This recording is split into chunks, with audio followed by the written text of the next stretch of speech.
নমস্কার বন্ধুরা, এই মুহূর্তে আমি আছি অযোধ্যার আছি লতা মঙ্গেশকর মোড়ে।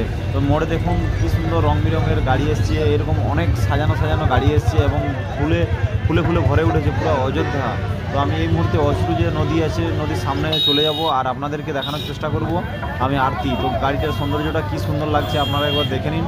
দেখার পরে আমি সোজা চলে যাবো এখান থেকে নদীর ঘাটে। তো প্রায় সন্ধ্যা হতেই আসছে, তো সন্ধ্যা হলে ওখানে আরতি শুরু হয়ে যায়। তো সেখানে আরতি আমি আপনাদেরকে দর্শন করাবো।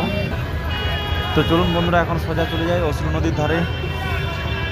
বিকেলবেলার সময় বন্ধুরা কী সুন্দর একটা নদীটা দেখতে লাগছিল, তো আপনাদেরকে দেখানোর চেষ্টা করছি। এই দেখুন বিকেলবেলা দেখতে খুবই সৌন্দর্য লাগছিল। তো চলুন, রাত্রের জন্য আমি অপেক্ষা করলাম। আর রাত্রের যে এখানে আরতি হয়, ঠিক এই স্থানে আরতিটা হবে। তো আমি আপনাদেরকে চলুন আরতি দেখাই। বন্ধুরা দেখুন, আরতি এই মুহূর্তে চালু হয়ে গেছে প্রায়।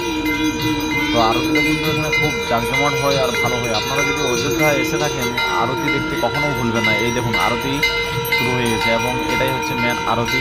এখানে নদীর ধারে প্রত্যেক দিনই হয়। তো আপনারা আরতি দেখার জন্য সন্ধ্যা হওয়ার একটু আগেই চলে আসবেন। এবং এইখানে বিভিন্ন দিন বিভিন্ন অনুষ্ঠান হয়ে থাকে, তো আপনারা সেগুলো অনুভব করতে পারবেন।